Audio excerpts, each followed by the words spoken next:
Pronto salud, dale like, suscríbete, nos preocupa tu bienestar. ¿Para qué sirve la noscapina? La noscapina es un antitusígeno de acción central que actúa reduciendo temporalmente el impulso de la tos. También está indicada en el tratamiento de la tos no productiva, es decir, tos seca.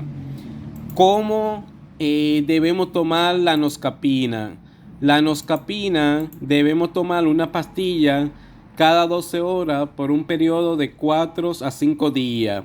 Y en niños son 5 miligramos cada 4 horas, es decir, 5 ml cada 4 horas por 3 o 5 días.